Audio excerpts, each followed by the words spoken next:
I'm the one of she is one of the students that I'm closest to, and she has let me read her journals, and she's letting me read some of her writing work, which I really appreciate because she's like asking for advice and for me to edit her novel. She's writing a novel.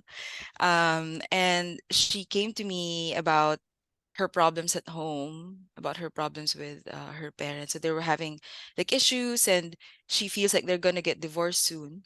Mm, mm, And it's tough because they look to you for advice, right? For yeah. like what are they gonna do next?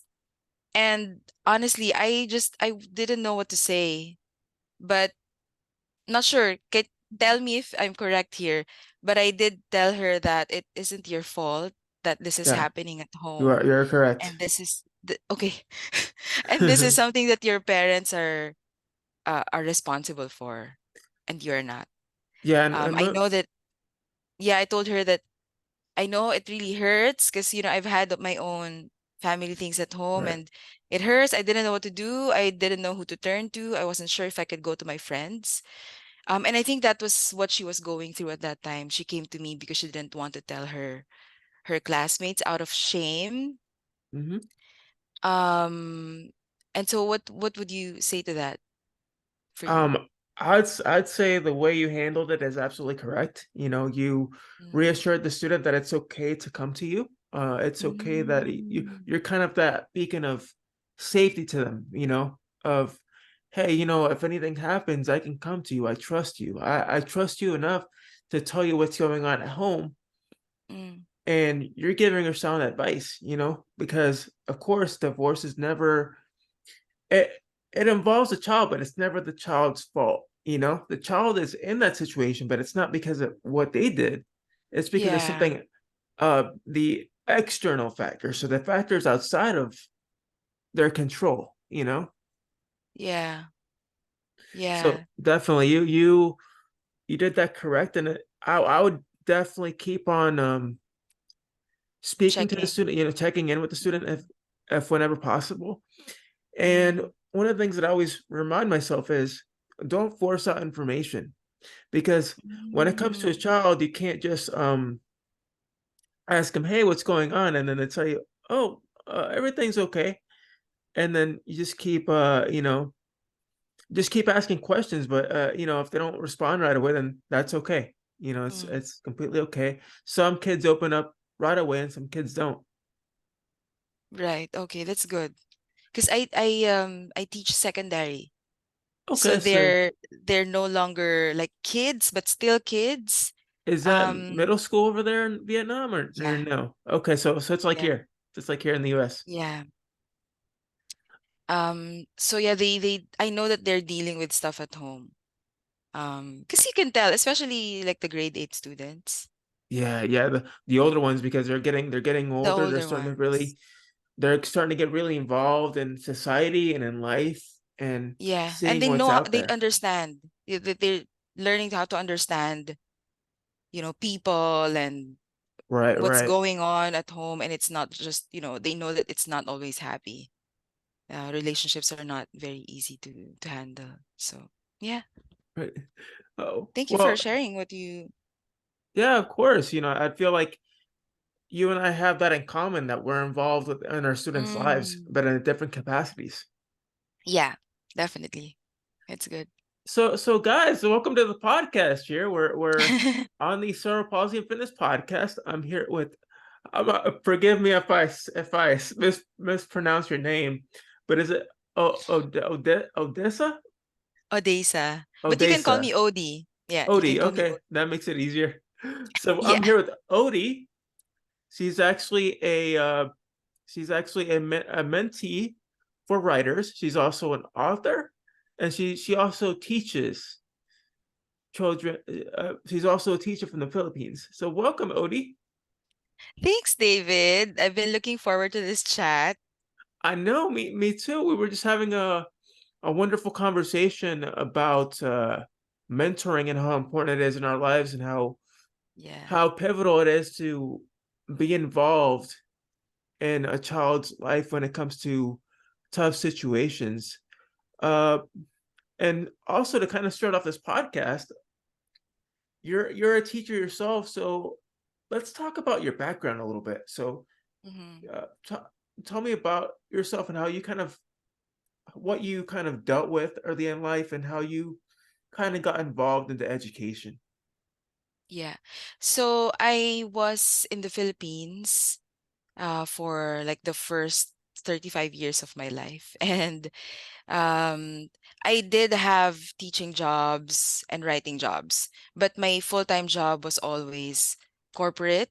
I was in sales, I was in HR, and there was the pandemic, right? So I Mm, started working at home, and also I ended the relationship.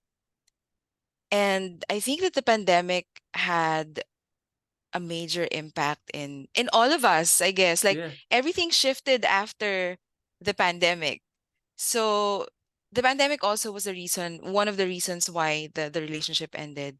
And so I decided that it might be good to start somewhere else. It might be the right time. Um, and I had a friend who was living here in Hanoi for three Okay. years. And so, I really trust her.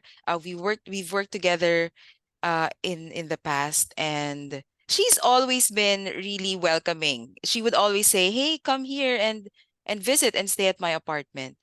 But I never got the chance to visit Vietnam. And I was just Googling and I was looking for countries where I can move to. And I thought, okay, I can teach. I know that I can teach. And this is just something, of course, I need to study and I need to build on classroom teaching experience. And I know that many teachers and traveling teachers stay here, and for the income and for the food, the culture, and the country itself is beautiful. And I decided, okay, maybe it's the right place for me to be. And I had a friend, so that was a big thing. Um, and then I moved here and I started teaching in a secondary school, in English centers. I had my private classes, and so far it's been good. And so I have a 2-year contract, and then it ends next year, 2024, and I'll see where I go from there. Okay. Is is Vietnam kind of I guess the right destination for you so far? Like you feel like if anything happens, you would stay and just continue teaching there? That's such a good question. I know that this is the right place for me right now. Yeah, Okay. right now, this is where I'm supposed to be. I have friends, I've made friends. I like my students, the people that I work with, um, and I feel like things are right. Things are in the right place. I'm in the right location.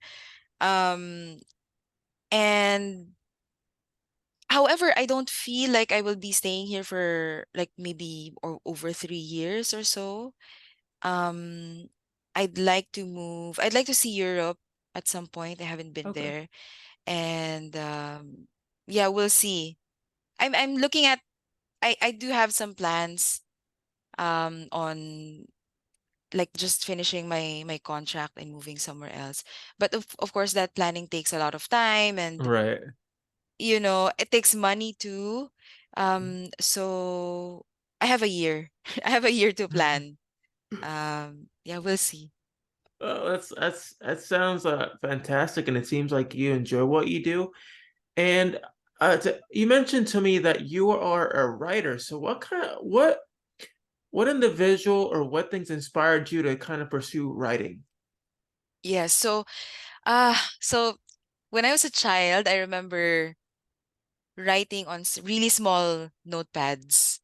The ones that you buy in the bookstore and Oh just yeah, for like yeah. small notes and tasks and stuff. So I had those notebooks, and I was already making my diary, but I had no idea if anyone else was doing it. I was a child. I didn't know it was a thing. I just like to write about my day, about my friends in school. And when I was in high school, I think I got into writing for the school paper. And then college, I started writing songs. because I learned how to play Oh, the that's guitar, awesome. and I formed a band, and we were, having small Oh, okay. gigs. Yeah, it was Okay. super fun. It was super fun. And then I I love stopped writing music. songs. Oh, I you love love music. music. I'm a big music fanatic. Oh, that's something we can talk about later. Yeah, yeah. Um, but I stopped the music, but I kept on writing poems, and then when I think it was 2018, 2019 when I started to get comfortable writing about my life. And I was posting my stuff on medium.com. I know you probably have Yeah, heard of yeah. that. Yeah, so I have stuff there.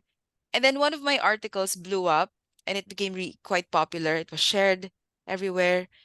It was an article about dating. So the title of the Oh, article was Six Signs You're Dating a Keeper. And interesting. I thought, yeah, because I was in a relationship at that time, and I wrote about my boyfriend, and I Uh, never thought that people would be interested in a list that I made. Um, so I was like, well, what happened? Why did people read my work? And that's when I saw the possibility of being read by people not just from the Philippines, but by people from different countries. And that was the encouragement that I needed, and it pushed me to keep writing and make a website, and eventually compile all of my poems and turn them into a book. So yeah, it was step by step. It wasn't like I was a child and I was already dreaming of being a writer and making books. It wasn't like that. It was more following the what do you call that? It's like a guide, just following following your the your intuition, your exactly, like, okay, this something good happened here, maybe I should go here, and then I got some encouragement on this side, and then I'll go here. So I would just follow that, and without I was of course scared of publishing and submitting to magazines. It's right, always intimidating to do these kinds of things, dealing with the better writers, the real writers, or the right. editors. But this makes you better. And I knew that if I if someone edits my work, then it can only turn out to be better, right? So I like that. I like that process. Because I never studied writing. I never had formal education until now that I'm in a writing program for MTSU. Oh wow. Um, yeah, so that this is actually like this year, I think was the year that I wrote so much because I was required to. It was a requirement from the program and also from this writing assignment that I'm on. And it's great. I like the pressure. So it's what I love to do.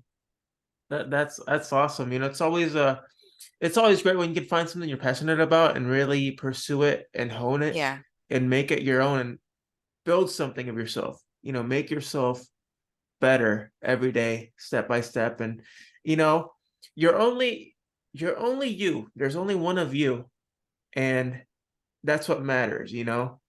And that's what you want to show to the world is you. You don't want to be exactly. anyone else. Exactly. And I think um it's so important to identify yourself as that person and say that this is who I am, and whether people believe me or not. Because at the start, I was a little embarrassed to say I'm a writer because I didn't study writing in school. I studied another course, which is behavioral science, and Okay. writing was just like on the side for me. And when I decided, okay, I'm gonna call myself a writer, I'm gonna put it on my social media pages and introduce myself as a writer confidently, without any shame or embarrassment and hesitation. That's when I started feeling like, hey, it's actually true. It may be true that I can write and I am a Oh, writer. it's funny that you mentioned that because when it comes to professions like art, writing, uh, content creation, podcasting, Mm. when you tell somebody that, they'll give you this look of right a Yeah, you're not. writer. content creator. You can't make money off. You can't make money off of that. You can't make a career out of that, or you'll never amount to anything because it won't get you anywhere. And I've gotten that so many times. Like it's ridiculous. Oh But man. I never let it. I never let it bring me down. I'm like, Yeah. you can say whatever, you know. Yeah. It's not, it's your life. You are the one Right. whose life is getting richer for the podcast that you're making and for speaking to people that you want to speak to. It's not Right. them. And you are responsible to protect that. You know, you protect your own happiness, protect the quality of your life. So just keep Right. going. Right. And Don't listen to it's them. yeah.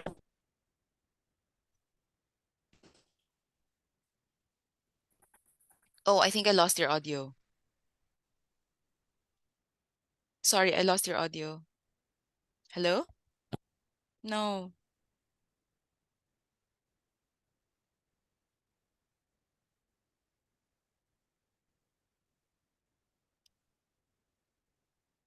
I can't hear you for some weird reason.